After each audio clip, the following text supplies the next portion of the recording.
Hi, everybody. Welcome to another edition of Talking Elite Fitness. Sean Woodland, Tommy Marquez, Lauren Khalil, and our good friend, the official friend of the show, Brian Friend, here with you today. How's everyone doing after the weekend? Tommy, good? I'm doing pretty good, actually. Lauren? I'm phenomenal. And Brian, you look like you're in a throne.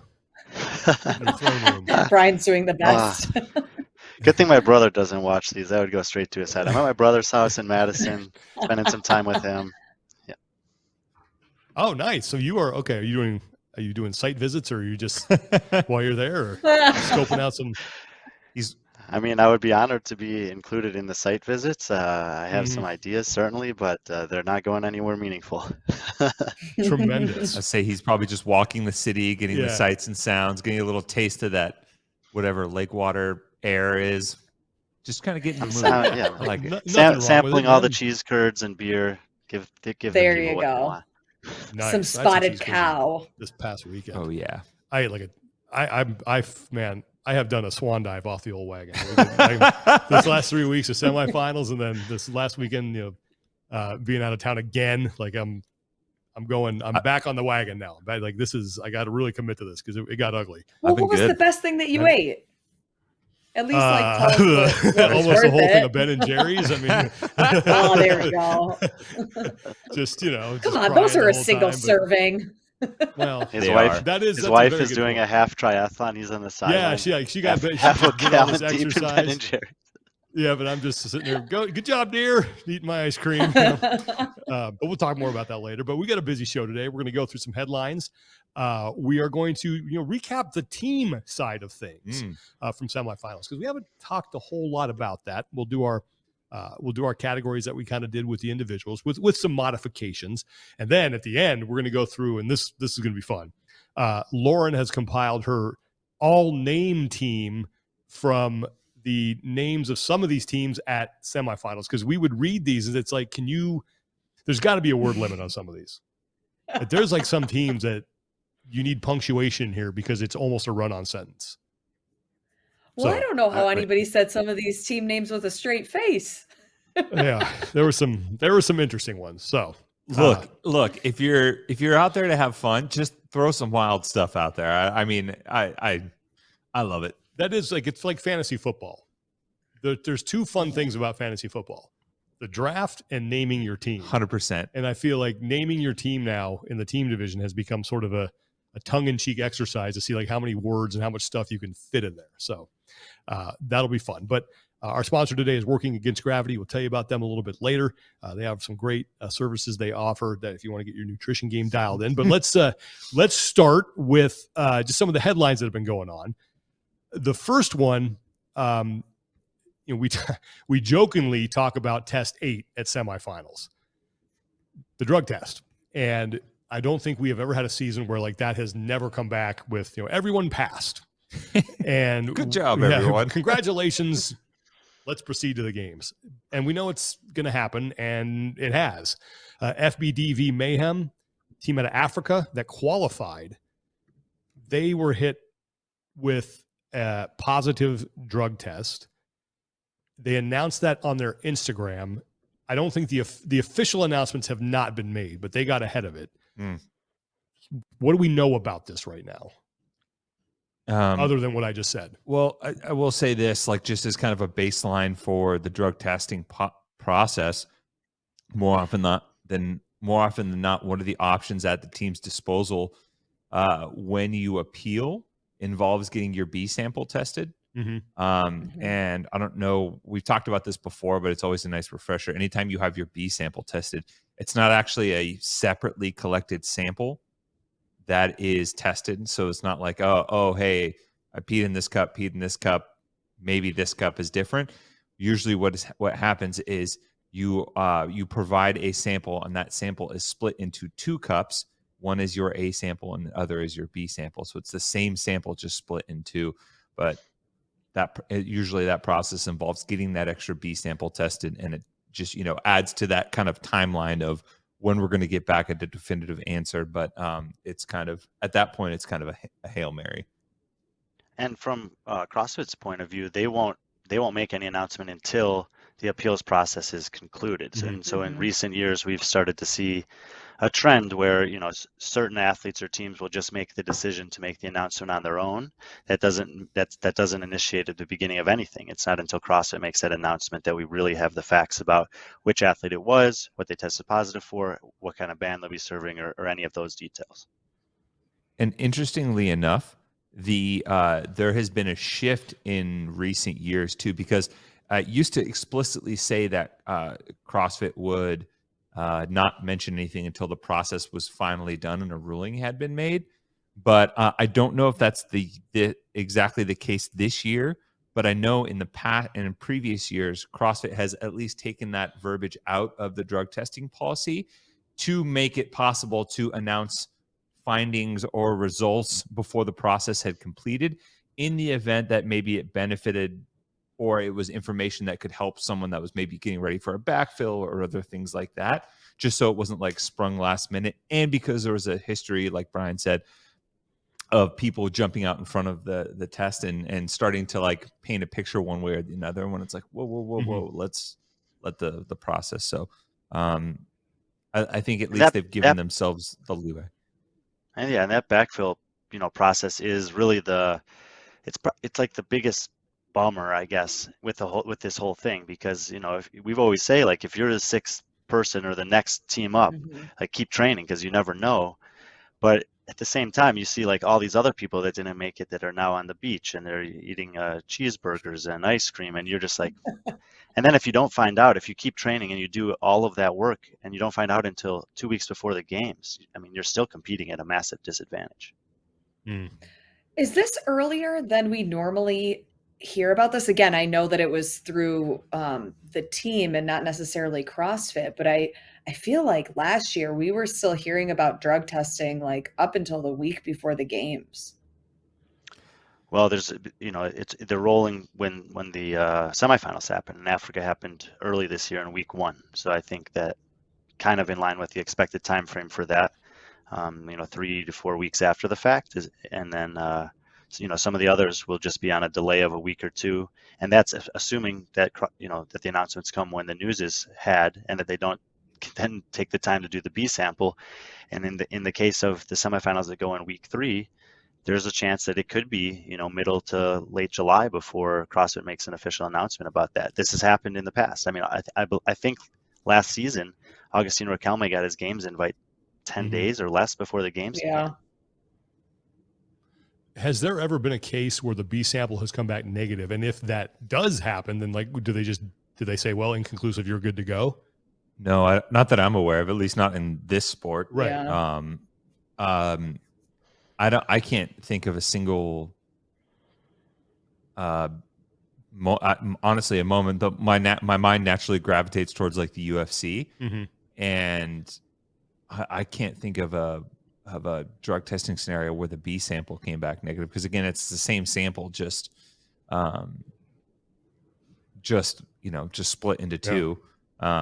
More often than not, like the cases of either overturning either comes from a tainted supplement, and like in the UFC's case, or there were times when and this is particular to John Jones, when he basically, it was like double jeopardy, where they realized that like the stuff was still in the system. It was stuff that they called it like a pulsing effect. I believe is what Jeff Nowitzki, who's most unfortunate nickname ever, the Golden Snitch, said that there was some evidence to suggest that like certain trace amounts were stored in like body fat, or something similar, fat cells, lipid cells, whatever, and that upon like a weight cut or like heavy training, those get re-released in trace amounts that don't affect. So it's like there was a possibility that you could basically pop for the same thing multiple times later on down the road. Okay. Well, this is the first one. Let's hope it's the only one. I'll be the optimist and sit here and hope that this is the only time we're going to talk about this, but probably is not given the history here. So to be continued on that. And again, we'll wait till CrossFit makes the official announcements on some of these, but more often than not, you're going to hear about these things first. on athletes' social media outlets. Next thing we want to talk about, Christine Kohlenbrander, who did qualify for the CrossFit Games, finished 4th in the West behind Gazan, Davidsdottir, and Lowen. She just recently had a back procedure that it's PRP, which I've heard of, but it's not going to. You hear about back, all of a sudden you think that's like a major deal. Now, Yeah, this should not prohibit her from competing. No, it doesn't look like it. I don't know if Brian or Lauren want to jump in here, but basically what she posted to social media, she was having a procedure, which she followed up that like she had an issue, some minor tears to her iliolumbar ligament, which is like one of the ligaments that helps attach your spine to your pelvis. And it was just like a collection of minor tears. I think she said she thought it happened during the yoke last year, and then did a PRP injection, which basically they withdraw blood. She said they spin it, but PRP stands for platelet-rich plasma, and they re-inject it back into you for its increased healing properties. But it doesn't seem like it was a super long recovery, at least. I mean, she was able to get through semifinals with it. So. Yeah. Yeah, the timing of it is what was interesting to me, and why the decision was made to do it after semis or, and not maybe earlier, but who knows? And I don't know any really additional details, but I agree with that. It doesn't look like it will impact her ability to compete in the games.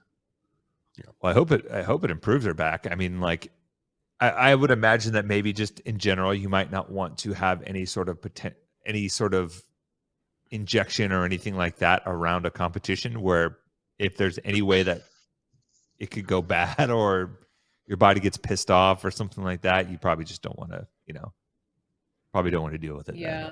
But the way that I look at the timing is maybe she there was a lot of uncertainty about what the procedure would then result, but if at least she punched her ticket to the games, she then at least has the opportunity, even if like her training leading up isn't as intense as she wanted, where like if it went poorly before semifinals, then like her whole season is over essentially. But yeah, I was just looking through her Instagram. She hasn't posted any updates specifically about it, but yeah, hopefully it all goes well and she can get back to training soon. Yeah, the initial reaction when it was shared, I was like, "Uh-oh, back." Yeah, same here. Yeah, like that. And it's the black and white post too, which literally always makes me nervous now. Oh man! Athletes, stop posting black and white unless you want me to have a heart attack. You immediately go. You're like, "Oh no, what happened?" Yeah, what happened? But best of luck to Christine. Hope you have a speedy recovery, and we see you at 100%. At the CrossFit Games. Next thing is, and this is pretty cool, is Waterpalooza, of course, is down the road. Never too early to start talking about that because it's just a fun event to go to. I've been there the last couple of years and it's a blast. They've added a couple of divisions.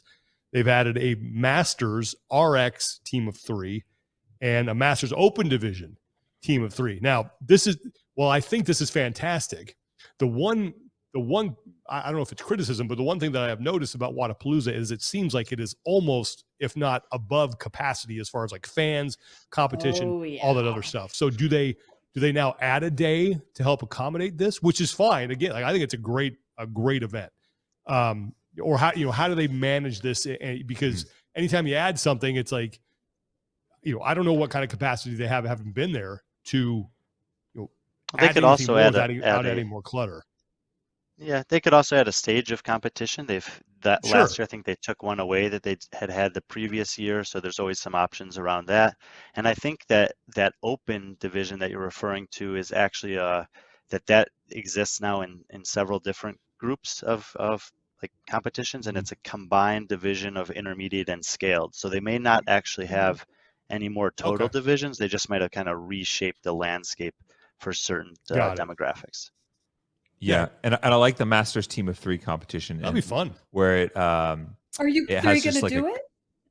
It has a combined age minimum, so it's like there's no requirements other than you have to meet this age minimum, which is 125 years. Which I'm trying to think. Well, with me alone, we're almost halfway there. So. I'm trying to think. I think we got it. I don't know. I think we're short by 2 years or 3 years. I don't. What are you, Sean? I'm By next year. By what date? In January? January. I'll be a month away from the big 5-0. Oh, okay. So you're 49. Mhm. I'm 37. Don't make I'll be me do this. 36. That's We'll come up. 86. We'll be at 122. Oh man, Couple All right. more years. Okay. That's all right. You can substitute me and Sean out, Tommy, and see what Bill's up to. He's a little bit fitter my than us gosh. anyway. There you go. Yeah, I'll just eat my Ben and Jerry's and watch you guys do fitness. Yeah. Tag me in when you need to do a Bill deadlift or something. Yeah. Yeah. Bill just crushes us. He's way too. But look, anyway, I love Waterpalooza is fantastic. If you guys haven't been there, you should go. It is such a fun event. There's so much to do. And that was just my only concern. And Brian, I'm glad you clarified that, is that you're going to add more to what already seems like a jam-packed schedule. There's always something going on there. And did they use, and again, I can't remember this, but there's that covered stage that they had, it was an amphitheater or something. I don't think they used that this last year. They used it last year. Tina Hills. Yeah, they did the lift. No, I'm thinking about the other one. You could see it from the broadcast compound, and a big white awning over it. Yeah, it's well, that's where they have that's where they do the workout explanations and demos. Okay. Yeah. So they haven't used that, but there have been in the past few years, there's actually been 3 different stages of competition, none of which were used last year. One of them is now pretty much exclusively for vendors. And then the other one was up towards the front 2 years ago, and they turned it into just kind of a nice entryway and took that away. And then the other one was called the Deck. It was a few years back. Yeah. And that was where they had the big igloo lounge and some media tents and stuff this year. So that space is still usable, I would say. But I think from an overall logistics, I think it'll be very similar total number of athletes, just reshaping the distribution a bit. Yeah. Well, that'll be fun to watch. And what's the dates? January. Okay. And by the way, they did that in response. The changes that they made were in response to the surveys that they've been receiving from athletes. And I have been speaking with, Dylan, Malitsky, who's more or less in charge of everything that's happening over there now. And I know that even starting the week after this past year's competition, that he was kind of in the trenches with some of their upper team, laying plans for this upcoming season. I think he's got some pretty, intentional goals that he wants to achieve, and he's been kind of laying the tracks to make that happen. So I think this is going to be a very good year for Waterpalooza on several fronts, and this is just one of them. Yep. They've done it, and then last thing we'll move on. But what I really do respect about Dylan and his team is that they do tend. I feel like they really take that feedback seriously and act on it. So good on them. I agree. Looking forward to for sure 2024 Waterpalooza. Crazy. Oh wow, that is crazy. I know, right? Last thing we want to talk about, and the full interview with Ben Bergeron is up on our YouTube channel right now, so you can go and watch that. But he made his announcement official today that he is going to step down as sort of he's still going to be involved, but as the coach of the elite athletes for CompTrain, and he is handing that over to Cole Sager. And Ben is going to focus more on, I guess, for lack of a better term, sort of a community-based training, kind of building that for CompTrain. I love Cole Sager. He's been in the game a long time, going back to the CrossFit Games for his 10th year. And if you watch that interview, Ben spends a lot of time extolling the virtues of Cole Sager as a coach and a person. And we'll see where that goes. But it's interesting that I always thought Ben would kind of be a fixture forever as long as CompTrain was a thing. But now he decides to step away. Yeah, but it's also, I guess we're also in this area that is just in general, I think, unfamiliar in the CrossFit space. You go with other sports that have such a longer history, the idea of coaching changes and organizational changes and turnover and eras and generations is just so natural that we haven't seen a ton of that in this sport because we are still new. Ben is a coach and a figure of the community that has ties all the way back to the days in Aromas when he was in Aromas coaching his now wife as an individual athlete and bringing the New England team out to California, and when he was even competing on the New England team and kind of building all all of their successes as an affiliate there too. But he has kind of gone the full, like almost like the full life cycle of just being like, you know, someone that was in a different profession and finding the sport. And he talks about it a little bit too. And then diving head first into affiliate, then becoming interested in the sport, meets his wife. His wife is an elite athlete, builds a team, a very good affiliate cup champion team. And then, you know, starts, you know, this prolific career as a coach. And, you know, 15 years down the line, it was just kind of time, he mentions, you know, and I think, I'm sure for a lot of people, they look at it, they're like, yeah, it kind of makes sense, you know? And if that makes sense, then who's going to be the next person in line? And I think for a lot of people, Cole Sager makes sense too, because he represents that brand in so many ways and has as kind of one of the mainstays throughout the entirety of that lifespan. So, yeah, I don't know. Go ahead. Well, when you think about, you know, Ben Bergeron's coaching career, Cole Sager may not be the first athlete that comes to mind that he's coached, but in recent years, you go to any competition that Cole Sager's competing in and Ben's right by his side. And, you know, if they've spent this time together, you can assume that, you know, Cole's picked up certain things from him, and I'm sure that Ben, very open-minded learner in his own right, has learned some stuff from Cole along the way. And it's, you know, it's just kind of getting to that point where you start to wonder what's next for guys like Knowles and guys like BKG, guys like Travis Mayer, Cole Sager, that have been doing this for a decade plus. And it's, you know, I think that a lot of them will kind of find their way in different veins, but much like Tommy's talking about with the youth of the sport, we don't necessarily know what the natural progressions are for athletes that have had a massive tenure here. Will one of them go on to be a great commentator or a great coach? Or, you know, we see Matt Fraser start a great training program. And so I think that this is kind of cool that Cole kind of seems to be the first one that's really making that transition within the same circle that he's been brought up as an athlete in for a lot of his career, and then to take over the reins in the coaching department. And I think that's pretty exciting as a, you know, just a possibility for athletes who do this for a long time to make that jump.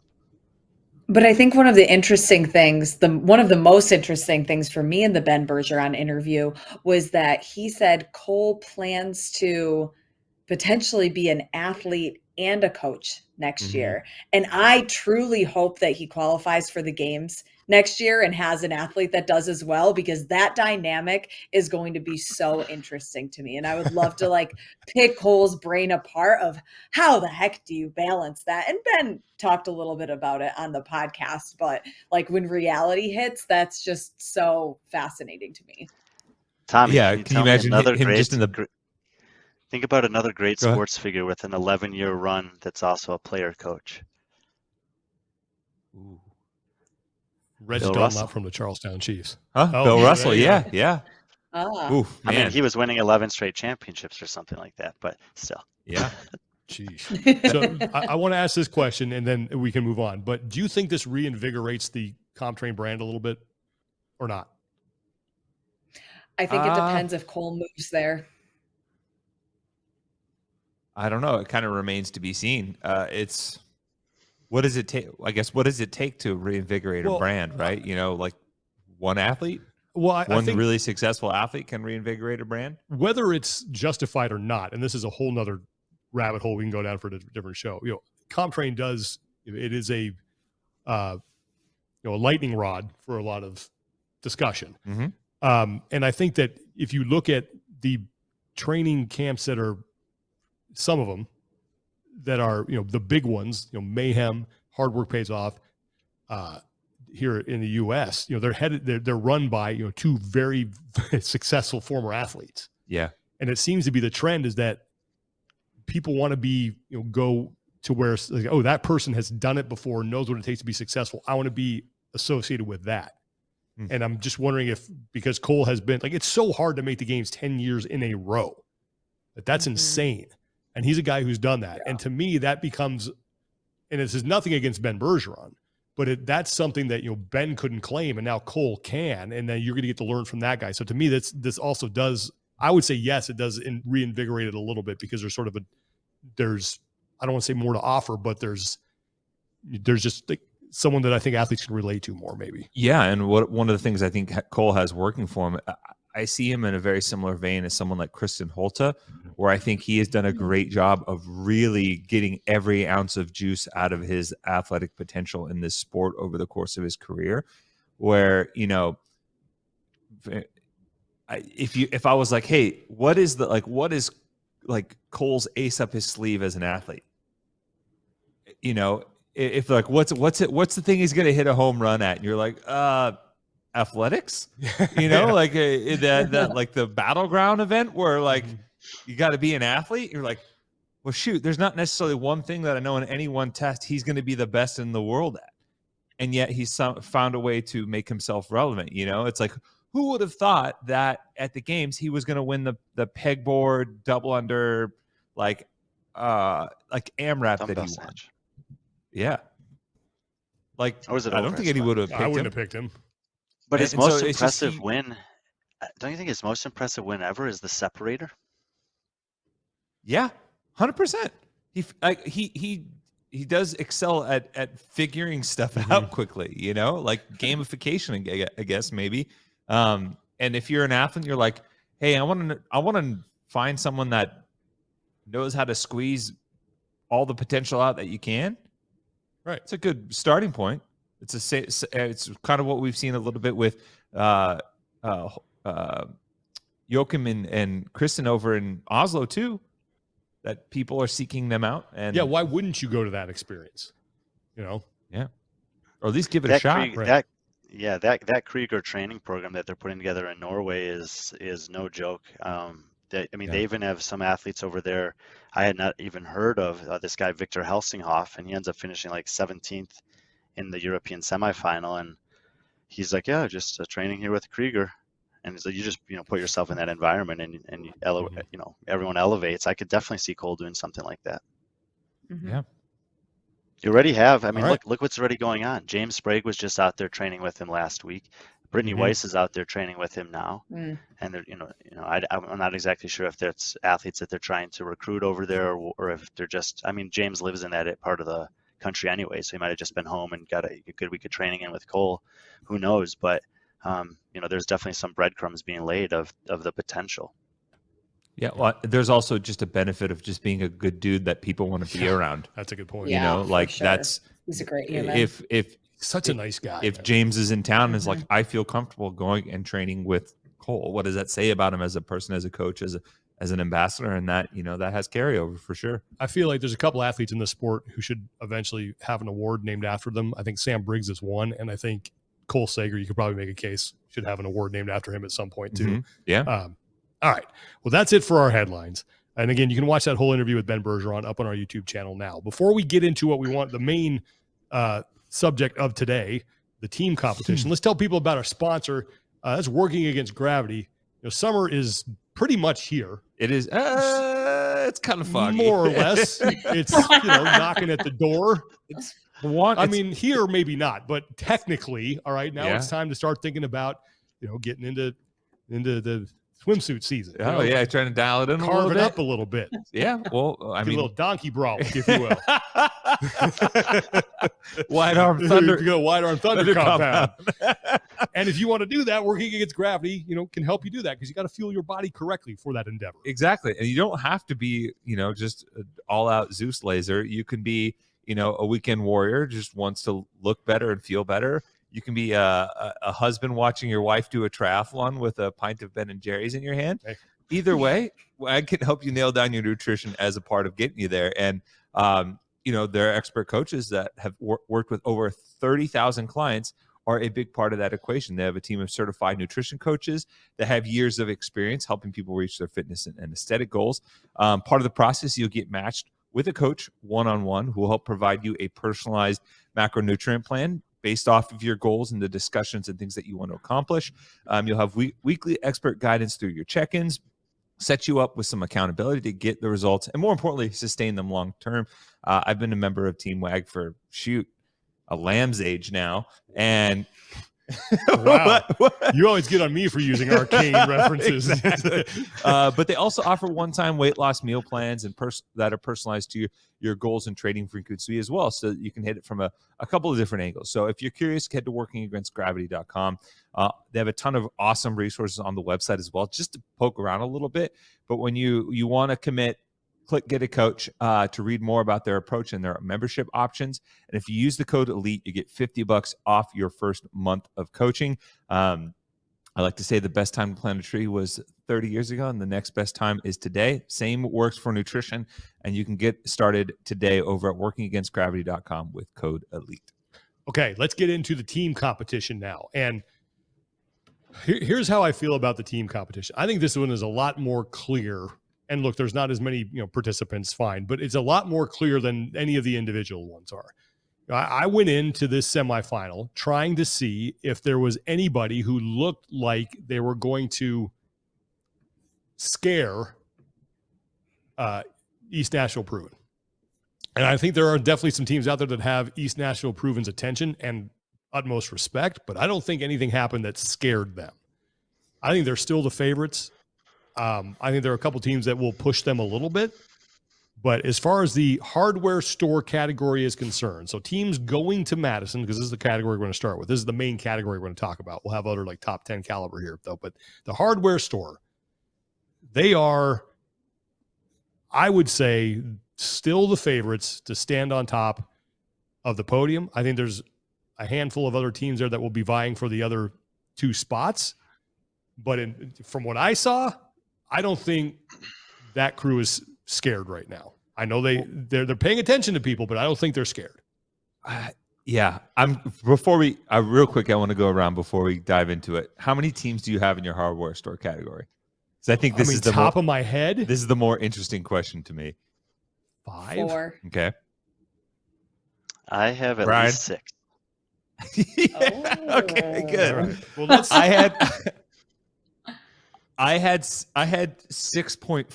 6.5. I was unsure. I was unsure about the team. We're gonna get to the bottom of Tommy's list, and he's gonna say, on this team, I want to put him in there, but these two athletes just aren't good enough. These two are in, these two are out. Oh man, I just wasn't sure, but yeah. Okay, well, let's start with the brains of the organization. Brian, who do you got? No offense to anyone else here, but none. And I do think there are kind of two groups within this 6, and I still think that the top 3, and that if you want to get onto the podium, you're gonna obviously have to beat one of these teams, is Invictus, Oslo Navy Blue, and East Nashville Proven. And I think it is important to remember that both Invictus and Oslo Navy Blue competed through the semifinals at less than 100%. Jorge Fernandez was coming in with a hamstring that prevented him from doing one of the events altogether, and obviously had some kind of limitation on what their team was able to do. I still think if you just match those teams up against each other, the men are very similar. I'd still probably give a slight nod to Proven, and we still haven't really seen any women that have been able to go toe-to-toe with Andrea and Taylor. So just like on paper, they should still have the edge. But I wouldn't, if I was, if you're doing like a cross semifinal comparison or anything like that, realize that there's a chance that Invictus shows up in better shape all around, health, etc. And same is true for Navy Blue by the time the games roll around. I mean, they were very open about the fact that one of their members was competing sick, one of them had a back thing, one of them had a hip thing.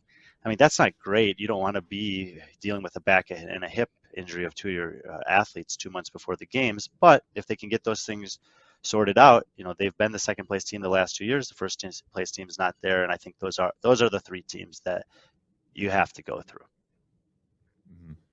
All right. Well, okay. So Lauren, who are your top? You said you had what, 4? Yep. So the addition to that list, I would have Franco's Misfits. Ooh, okay. I like that. That's who I would add to that list. And I mean, well, first I was really impressed with their performance at semifinals, but also that kind of hangs on of, is Navy Blue and Invictus going to be healthy by the time we get to the games? Because that is a big question mark. And if that opens up, I mean, that's potentially 2 more spots on the podium that are available. And that's the exact reason why I do have 6 teams in this category, is because I do see an opportunity for at least one of those teams, very similarly to Reykjavik last year. Like everyone thought Reykjavik would be on the podium. That was a done deal. They might even win the whole thing, but they weren't at 100%. Lauren Fisher wasn't 100%. It prevented her from performing in a couple workouts, and that was enough to keep them not even a threat to the podium. But they didn't make to the top spot. They didn't even make it. So knowing that those 2 teams are already not in their, maybe their optimal position a few months or less than a few months out, opens the door for some other really good teams. Anybody else you want to add to that? So I had Franco's. So I had like those big 3. I had them in italics, as like, all right, this is the podium wall. But the other 3 teams that I thought showed enough for me to maybe, if the odds were nice, maybe sprinkle a little on the money line upset, were No Shortcuts, Franco's Misfits, Omnia, and my half. Who's your half team? Actually, I miscounted. I miscounted. It's 7.5. Wow. And each team gets my 3/4 gosh. of a one. So I'm getting weird with it. Where it was the 24/7 team from Move Fast Lift Heavy, just making up rules over and here. the Torian Mayhem crew, with the asterisk of the Torian Mayhem crew saying, I just don't know what all of those event wins would have looked like had they been like seriously pushed. Because I don't think they got enough of a push. But they have athletes on their teams that have proven to do really well at the games in the team competition. I'm going to up my total to 5. Because, up in the ante. Well, Lauren, I forgot. So I had Move Fast Lift Heavy up there as well as maybe like an outside, like, if some of these teams show up a little, nicked up, like Brian said last year with Reykjavik, I could see them doing that, but I totally did not think about Franco's Misfits. And I remember at the time watching that team going, I'm very impressed with what's happening here. And I could see this team making some noise. So I think that's my 5, but I could add another 3/4 or something if I wanted to, but I'll keep it at that. Yeah. And I mean, you guys have, go ahead, Brian. You guys have hit on all the teams that I was, thinking about. To me, there's those top 3 Misfits. I mean, just based on what we saw at semifinals, absolutely. You got to give credit to Misfits, Move Fast Lift Heavy, Omnia, and No Shortcuts. I think that's kind of the 7, if you want to go to 7, that I would give a chance to. And it's like Omnia doesn't have the flashy athletes. They don't have the former games athletes necessarily that a lot of these other teams do, but they tied on points with Invictus and Franco's Misfits. And Franco's Misfits, got your attention, Sean.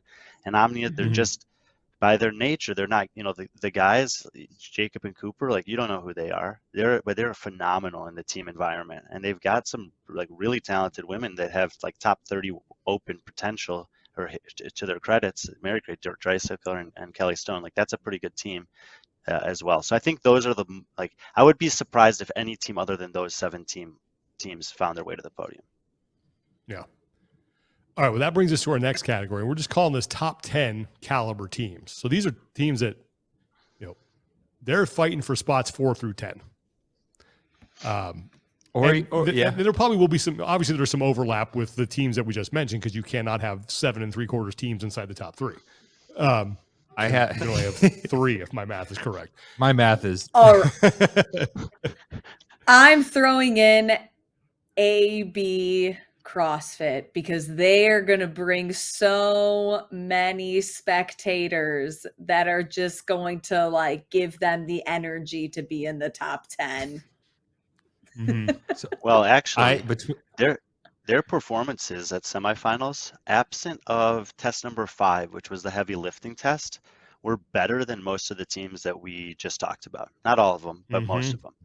They had, across all the semifinals, they had a 1st, a 3rd, and a 9th, which is pretty good. This is against all the teams that made the games. And if you're able to excel on a few events like that, it can make a big difference in that like 5 through 12 range. And I do think that the skill set they have they'll they'll find a couple events to hit some home runs, whereas a lot of these other teams, Omnia might be a good example of this. They might not have any finishes as bad, but they won't have any finishes as good, and that will probably leave them behind them on the overall leaderboard if it plays out. Do you think way. they'll have a top 3 finish at the games, like for an event? Yeah, I think they have the chance to do that for sure. I mean, just think about that thruster muscle up workout. Like their capacity is obviously insane, and their range of motion is relatively small. It's kind of a Colton Mertens type thing. If you just give them deadlifts and strict handstand push-ups, they might win the event outright. Yeah, what's one kind of separating thing in my mind for some of these teams was the inevitable of games exclusive programming. You look at last year, there were 4 tests where there's really no way to replicate this test in training whatsoever, unless you own a big Bob that's just lying around your gym, or you have the canvas pig, or you regularly go to pool and do team pool workouts. And things in that nature, and you're not going to see anywhere else at the games. So that's where I think one of the dividing lines is for me in that, how is like an AB CrossFit going to handle a test like that? And that's where maybe even like that makes me look at a team like Mayhem Independent or Krypton, who I have in this top 10 caliber teams, maybe a little bit different, as in like, hey, you have some potential to maybe punch up because of the relative experience of your individuals with stuff like this that won't necessarily stop you dead in your tracks. Well, AB's performance at semifinals is one of the reasons I'm like putting them first on this list, because we did not mention that team one time leading up to semifinals, and they deserve to be talked about now because like as Brian said, some of those performances hold up. Like that was just not, you were the beneficiary of maybe like a weak field. Like they did extremely well, so you got to put them in there. Let's see, there was another team I wanted to talk about. I mentioned 2. I mentioned Independence and Krypton, and I have okay. I have 16 teams for this first 2 divisions. So for hardware store and top 10, I think I have 16 teams. Okay, but that is a very accurate representation of what this team division is this year. I would say that there are about 20 teams in this competition that are legitimately really, really good teams. Like they would if you just saw any one of these teams in isolation in any other competition around the world, you'd be like, who are those guys? And obviously only 10 of them can make the top 10. So that's like, and if you like that, that's what I was trying to say, is in that range, there's going to be small points that make a big difference. There might be a range of 5 teams that are separated by 30 points come the end of the weekend. And it's the ones that are able to, either avoid those super, super low finishes or have those super high finishes that usually find their way kind of to the top of those groups. And I think that when you get right about 10, like the last teams into this category, that's what you're going to be looking at, is really small margins to kind of round out the top 10. What about, and I'm going to apologize because I don't have my leaderboard in front of me because it's not working on the website's down. Yeah. So walleye and no shortcuts from Europe. I mean, given what I saw from them, I think they got to be here, don't they? I had no shortcuts in the podium contenders, actually. Did you? Yeah. Okay. I have walleye here, though. I have both of the Swedish teams. That's walleye and Prestanda. Yeah. Yeah, I mean the European teams, and at the European semifinal, I think no shortcuts, and Oslo Navy Blue got a lot of the attention, and deservedly so. Like we said, Oslo Navy Blue is a 2-time second place finisher at the games, and no shortcuts won the competition. But they have teams in CrossFit Walleye, who was third, Prestanda, and also CrossFit Genas from France. That's a pretty intriguing team. They did get an interview there towards the end of the semifinal where they said that it was actually the 1-year birthday of Carol Castellani's daughter. That means she gave birth a year before she qualified for the games on that team. And you give her 2 more months, she's been around. Like she's a very good athlete, and 14 months compared to 12 months after giving birth is a big deal. Those extra 2 months, so they might come in a little bit stronger. And I think that that's the thing. A team like CrossFit AB, 24/7 needs to be on the lookout for is that just because you had a good semifinal performance is no guarantee that you're going to replicate that at the games. There will be teams like Jeunesse, like CLT the Grit House, like Independence, and like Krypton that are probably going to do better at the games than they did relatively at semifinals. And those are the teams that you might say, oh, well, we're in a good position going in here. But if we don't maintain that level or raise the level, there's some teams that'll easily pass you by. Well, So that's then is precisely Mayhem what the Jeunesse camp did that gets multiple? Sorry, go ahead, Go ahead, Tommy. Lauren. No, Lauren. No, is Mayhem the camp that gets multiple teams into the top 10? just by virtue of their association and putting Mayhem in their name, I guess. Maybe. I mean, as far as I know, I may have a Mayhem team that I don't even know about. But if you're talking from like the same, go ahead, Brian. It's difficult for me to assess how good all of the European teams are necessarily compared to the ones in North America. But the only other team that really has that chance is Oslo Blackout. They did look pretty good for a majority of semifinals, but they were still finishing behind most of those teams that we just talked about. And at some point, it's just a numbers game. So I think, yeah, if you were betting on anyone and any team that had Mayhem in it counts that they have 3 teams with top 10 potential, whereas Oslo has 2. The only other team we haven't mentioned here that I put as on the outskirts was OBA. Just and I can see them being 10th through 18th here. See, I think that much in the same way that we and a lot of people can kind of sleep on Omnia for being as good as they are, Kilo 2 was right in the battle. They were right in the battle with those 3 teams out west until the last event. They kind of imploded. I think one of their athletes hit the wall on the strict handstand push-ups. And obviously in a big test over the games where there's a lot more scores available, if you do happen to have one really bad workout, it doesn't cost you quite as much. So they might not, if you do like I said, if you do a cross comparison leaderboard, they'll be outside the top 10 for sure because they took a massive hit on that. But they were pretty tough on 5 of the 6 events. I think don't sleep on them as a outsider for the top 10 either. And you're talking Kilo too, right? Yeah. Now, what about Omnia? Because you were pretty high on them going in, and they were tied in points for the win in the West. So, I mean, I'm guessing they're in this. They've got to be in this. He had him in the above division. He did. I'm sorry, I totally wasn't. Okay. Sean's good for one of these. Like I'm one of these every time because I start looking at something and then my brain says, "Okay, all right, disregard that." Yep. Okay. Is there anyone else other than the teams that I'm going to repeat that we want to put in here? I think of all the teams that we mentioned is pretty much the list. Lauren was looking for camps that are doing quite well. Invictus Unconquerable's scores do hold up to be kind of mid-teens, so maybe they can make an outside push. And there's one other team that's always intriguing to me. I just feel like they always come in super well prepared and often do better than I expect them to, and that's Training Think Tank's team. So even though they might be coming in like a 20th ranked, kind of mid-pack, I can almost guarantee you they'll end up finishing 12th. They always just elevate as the season goes on. So they're always fun to watch if you're a little bit more of a fan of the deep dive on the team division. Even though this is a new TTT team? Yeah, well, they are new in the regard of the athletes, but none of those athletes are very unseasoned. And I just think that environment is really conducive to kind of optimizing a team competition. They just, I gave them some credit this year going into the semifinals, and they kind of lived up to it. Whereas in the past, I'd always slept on them a little bit.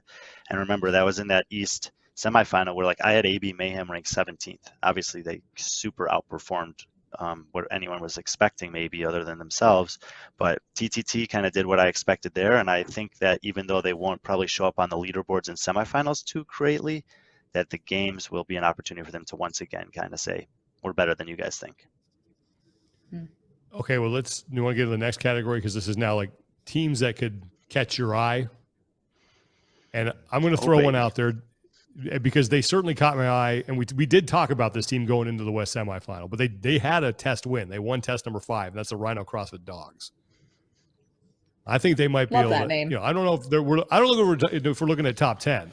They might make you. Are they going to make your all name team, Lauren? A little foreshadowing here. No, they're not. But now that I'm looking at it, I feel like they should. They can have a little Not enough- asterisk not next enough to them. syllables. Not enough. Yeah, it's not enough craziness No. in there. Right across with dogs. Other than the misspelling of the word dogs.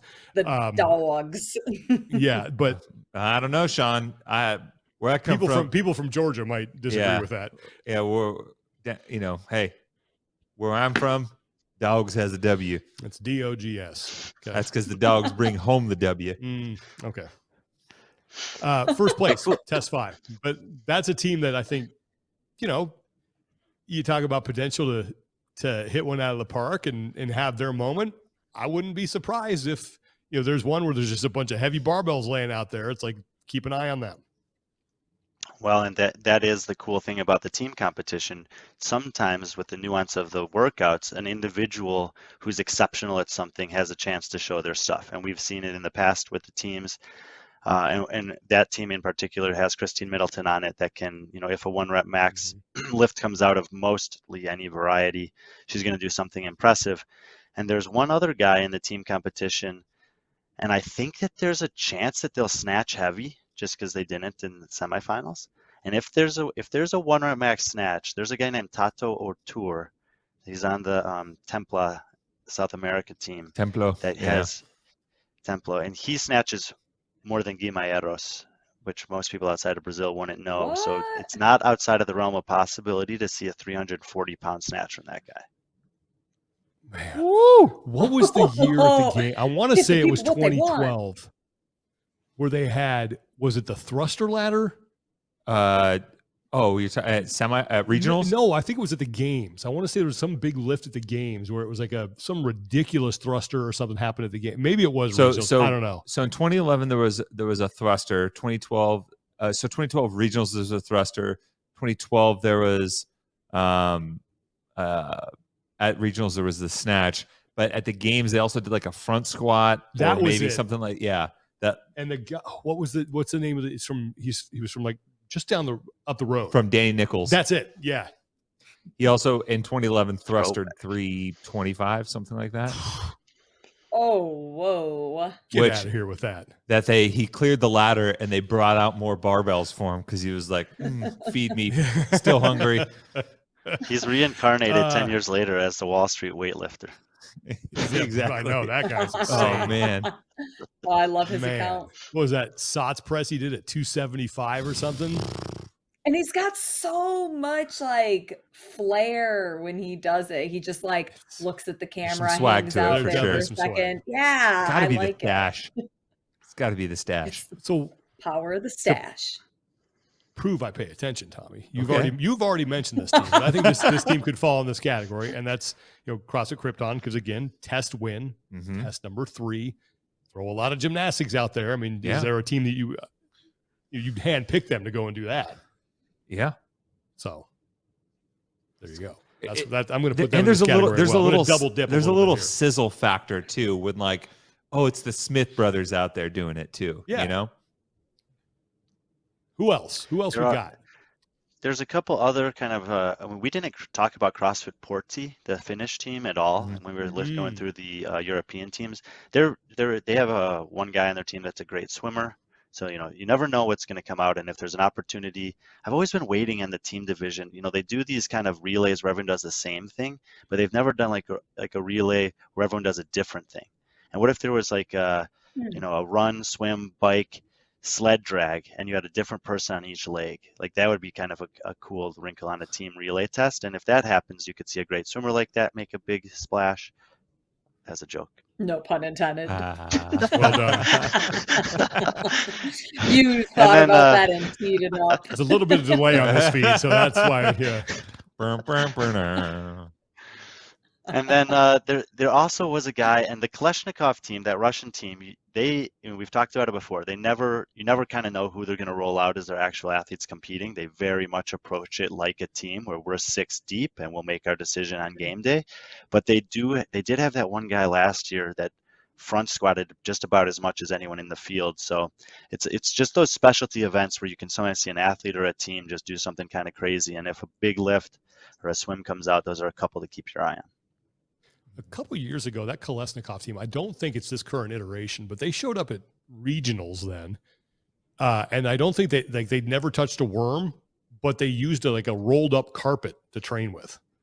Like they just found That's awesome. That's like the most Russian thing ever. Like just roll up that carpet. We'll just, put some weights in it. We'll use that. And it worked. They actually, I think they did pretty well.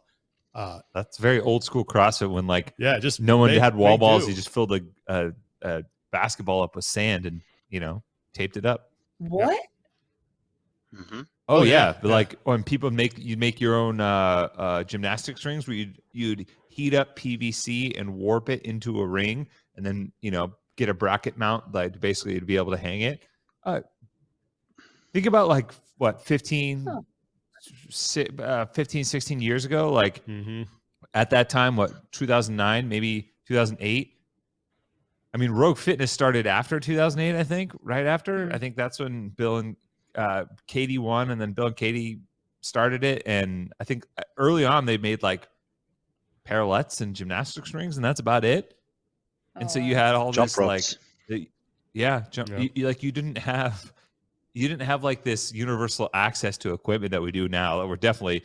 I feel old now. We're spoiled. No, it's true though, because one of the first gyms I ever went to, CrossFit Jack, shout out to Chris Russell and crew there. Their first location in Atlantic Beach was it was a warehouse. They had built their own pull-up bars. They had wooden posts in the ground, and they had the coupling that you screw into, and they just bought some pipes from Home Depot and they made pull-up rigs, and they had different kinds of bumper plates that they just scratched together. It was great. But Mainset used to have little instructional pieces on it on how to make your own equipment if you just didn't have it, because you had people you had people deployed overseas making their own stuff. And sure.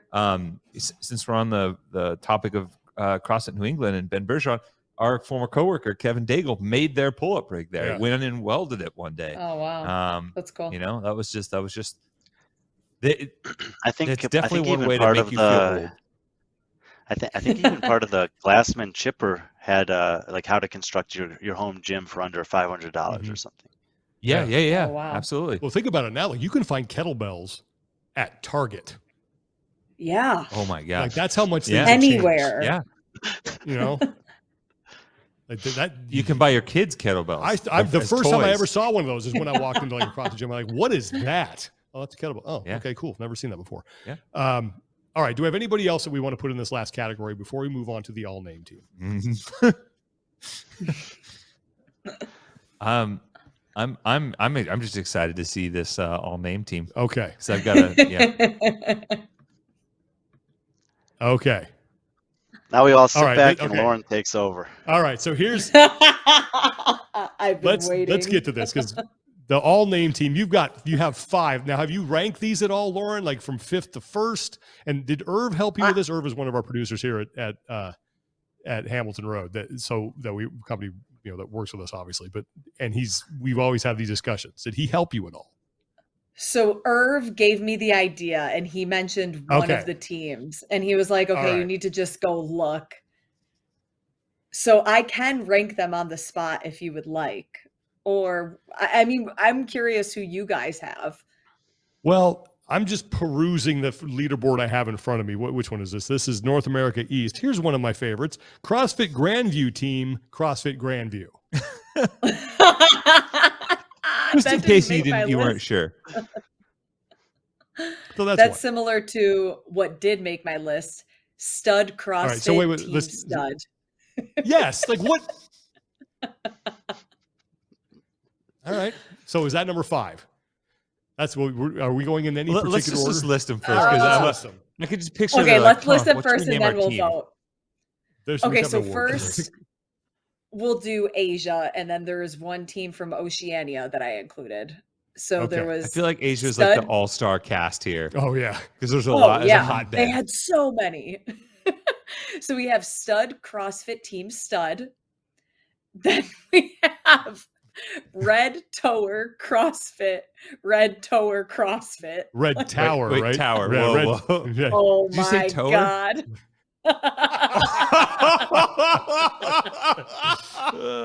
Oh Lord! Oh no! Oh, well, there we go. That's like I know a guy one time he was trying to tell me about. He was telling me about an HBO show. It's called Entourage. Entourage. I'm like, Entourage. Oh no.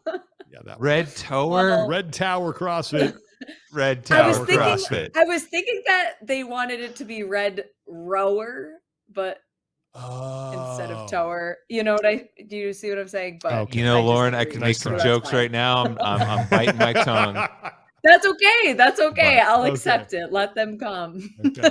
You know, I'm Red Tower. Yeah, I imagine. Hey, we're Red Tower CrossFit. What should our team name be? You know what? Let's just run it back. Yeah. Let's just do it again. It's like under the dictionary, under redundancy, it says "see redundancy." I like that. That's a dad joke. That's a good one. Okay, the next what's two- next, Red Tower?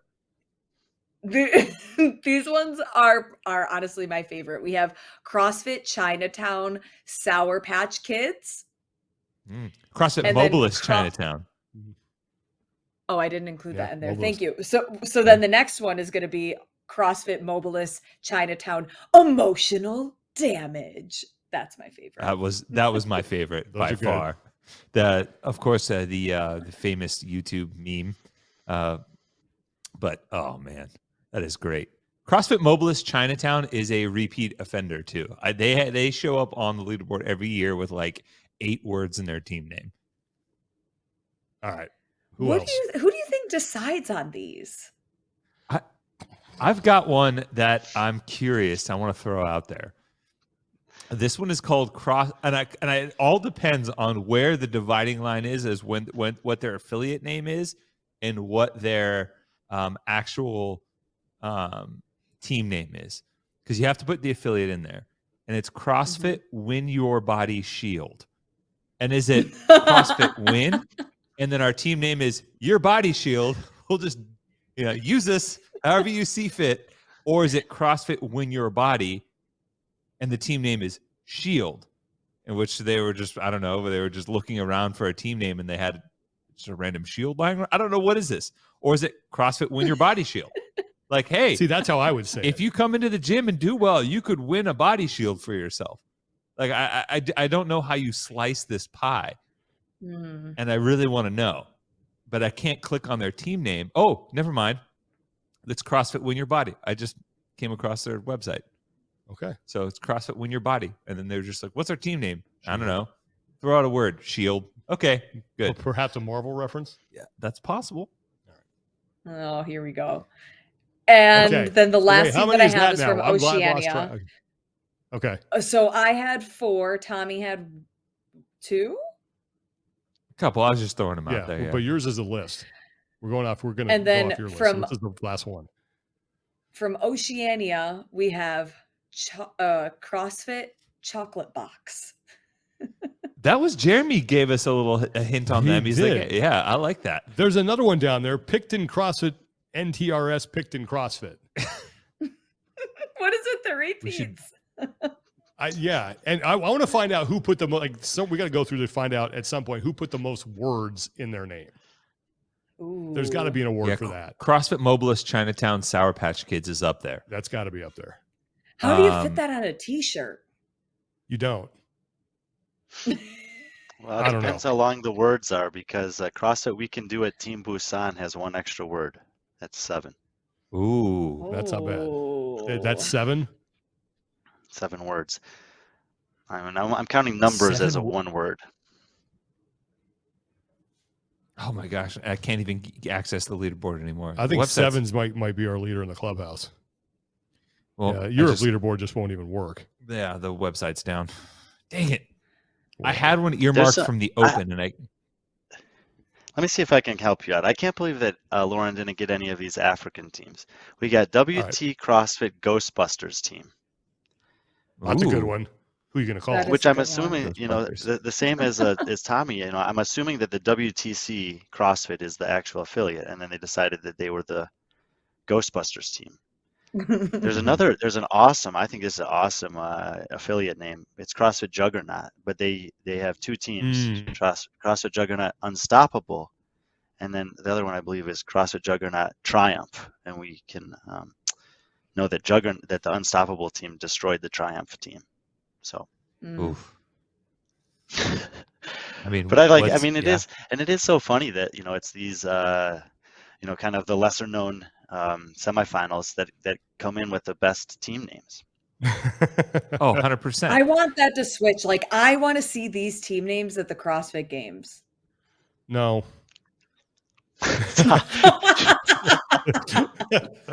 I'm thinking of Joel, poor Joel Gadet on this one. Like, and the emotional damage team in the center of your screen. Let's sell that next to the Sour Patch Kids. Didn't they simplify this whole process where they're like, it's your names, your gym, that's it, right? Well, it's just it has to lead and with then your a color, gym, your affiliate name. But wasn't there that it was team... your team name and then color after? That's how you had to do it? I don't think that was a rule. Well, that's what people used to do. Yeah.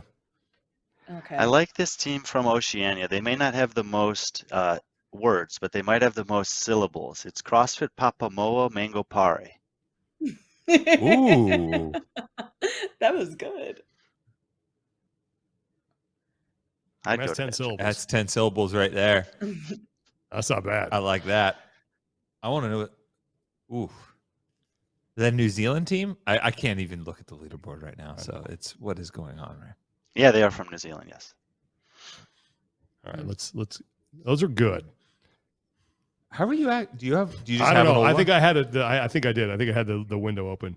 Oh. I don't know. Yeah, there's nothing on here that's like one of my favorites. CrossFit Grandview team, CrossFit Grandview. That's great. I like this one though. I like to think of them as the antithesis to Sevon team, the plus 64 CrossFit Plan B.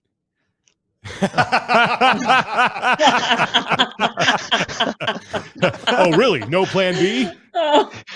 Here we are. Oh, here we are. Your argument is that's about all I got for the teams. Yeah. Well, those are good. Like it was just, I feel like I said at the top of the show, there's in fantasy football, the two most enjoyable parts of that, drafting your team and then naming your team. And so I think, in CrossFit, it goes same thing. It's like, let's come up with a really good zinger of a team name and make some poor sap have to say it multiple times. Oh my gosh. That'll be fun. Like even like the Mayhem team, the Sense Fitness CrossFit Mayhem Soul, like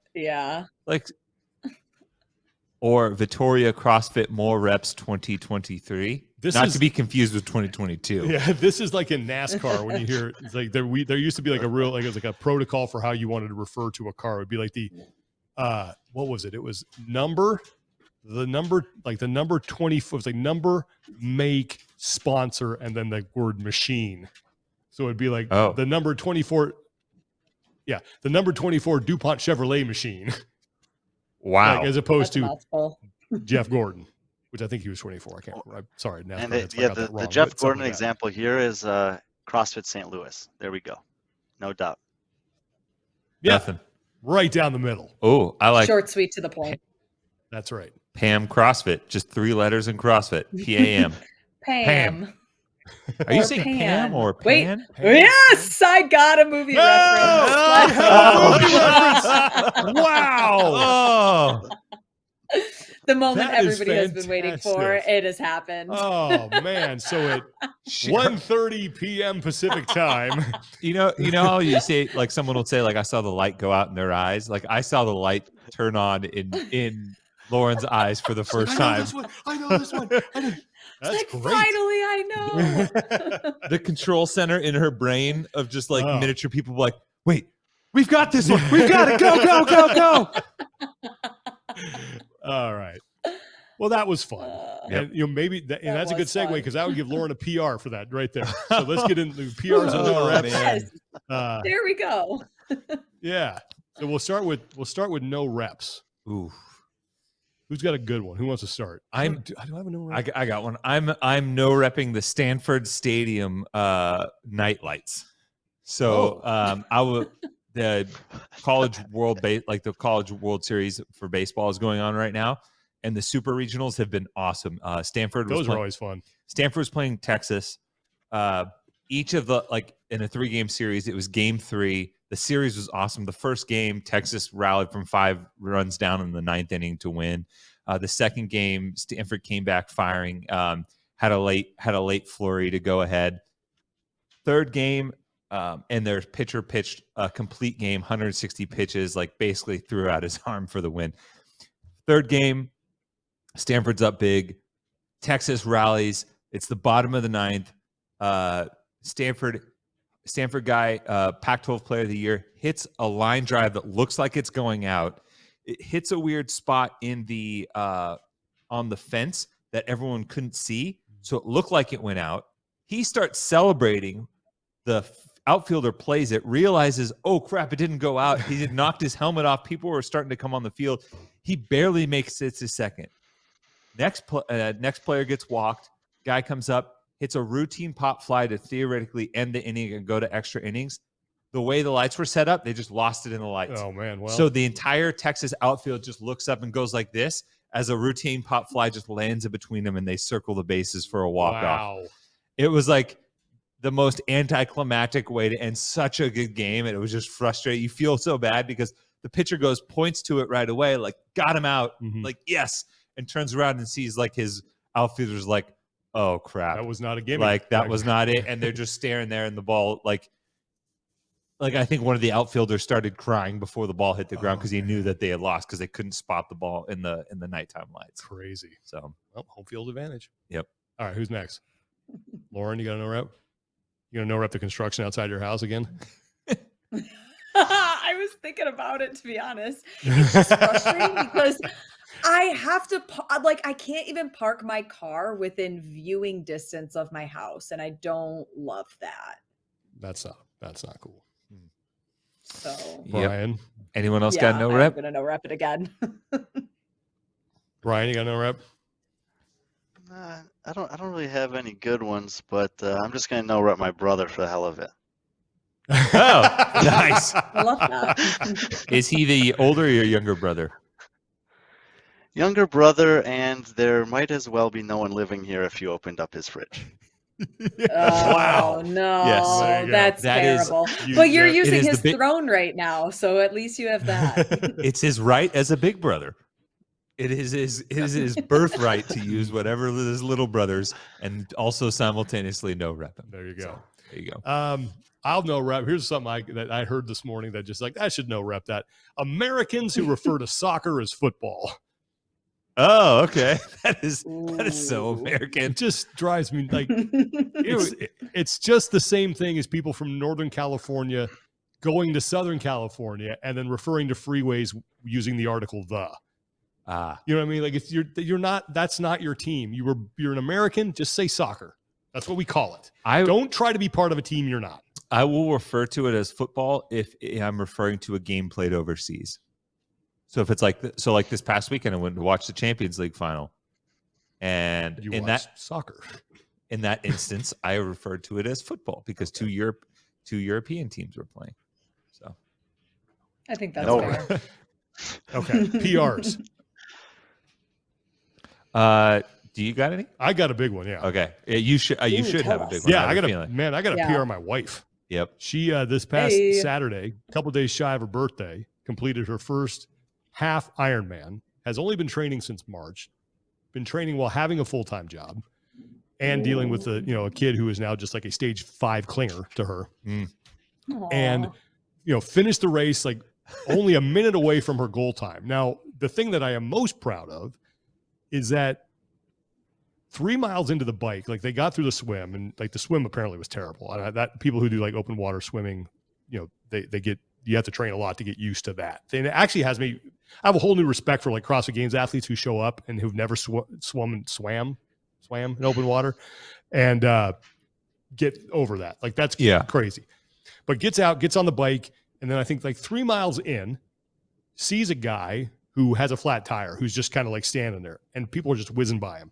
She actually stopped, got off her bike, helped the guy change the tire, lost a lot of time off of her total time, got this guy back going to the point where like he was I guess she said he was like kind of an emotional wreck because of what was going on. He didn't know how to change his flat tire, which, happens to everybody if you've ridden a lot of bikes. Got back on and only missed her goal time by a minute. So I was really proud of her. I think that's awesome. So That's PR. awesome. Good for her. I'm going to piggyback a PR off of that. I'm going to PR turning on the Jets at the finish line because of the story. You have to tell this story. So I was dying laughing. So she looked into like, when you come, if you've ever done like a triathlon, they have what's called the chute when you finish. And it's like this narrow lane that they set up where spectators lean and they can cheer you on. Mm-hmm. And you come across the finish line and they announce your name and, you have this big moment. Well, we were in the rules leading up, reading the rules leading up to it. It was like, you can't finish with anybody else or that's an automatic disqualification. Cause she wanted to like maybe finish with our son while she got across the finish line. So I'm sitting there waiting for her to come across the finish line because they have a cool Ironman's got a great app, by the way, where you can track athletes. Mm-hmm. So PR to them.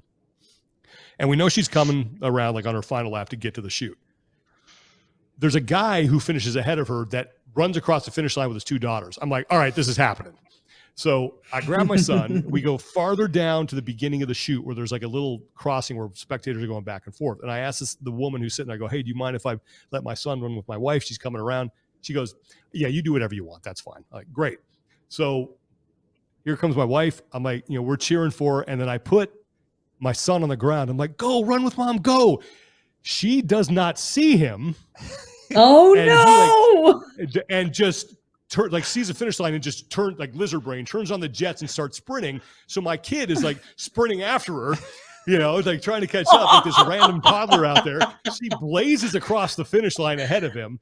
The announcer brings her in and then he goes, oh, and we have the youngest competitor in the field. Don't have a number on this young man. And he just like Forrest Gumps his way through the finish line and just keeps going to the back where she's sitting. I'm like, well, that didn't work out the way I thought, but I mean, it was funny because in the official pictures that you have from Ironman, like you can see her crossing the finish line, and then like in the background, there's this little kid just like running his little heart out, trying to catch up with his mom. So it was the best intentions, but it turned out to be really cool in the back because he was the first person that greeted her, and so that was cool. But yep, turn it on the jets because I'm like, of course you're not going to jog, you've got to sprint. So.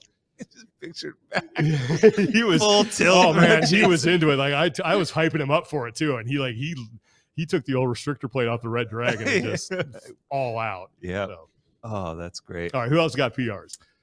I have one. If you guys Brian, do. what's your PR? I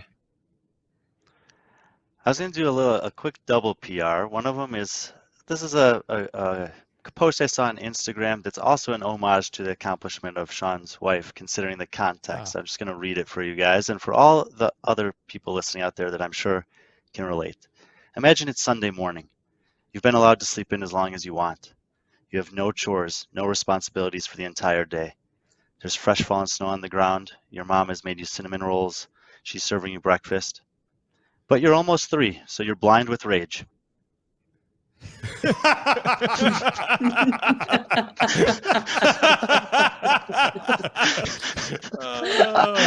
That is really good.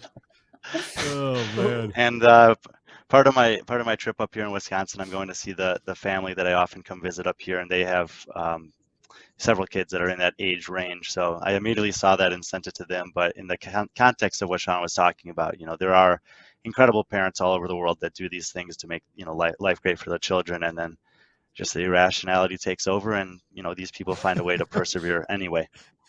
And my second one is just on a PR. My friend of mine, he's been playing disc golf with me for several years now, and he finally, after many months and years of kind of coaxing him, he finally signed up and played his first tournament. We played a doubles tournament this past weekend, and it's just kind of a general, just he had a great time doing it, and he was nervous because he didn't think he was good enough. But I think just for anyone out there, if you're doing something, and there's always opportunities to just compete, it can be an uncomfortable thing, but it seems to be rewarding on the back end of it. So just to encourage people to get out there and try it, even if you don't think you're ready or don't think you're good enough, you definitely are. So go out there and do it.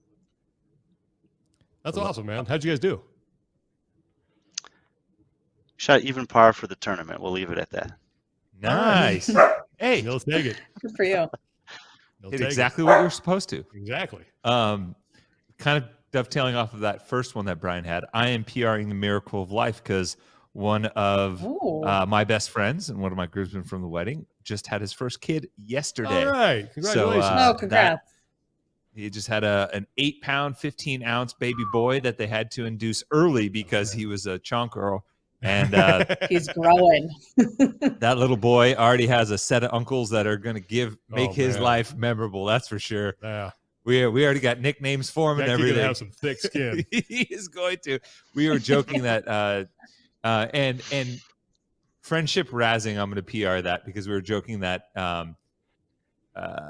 that they should induce her at high noon because of the circumstances around the. I don't want to say they didn't know they were pregnant at our wedding, and they had a few high noons. So we were like, okay, that's when we're gonna nickname him Pina because they were fond of the pineapple high noons. So I sent him that baby chart. I made a baby, the baby chart where they say how big it is. I sent him one where like week 13, it's the size of a high noon can. So we're getting after it. But yep, mama and baby are healthy, and it was awesome. Another one of those big life chapters in our group of friends from growing up. So. All right, Lauren. Nice. Close us out strong.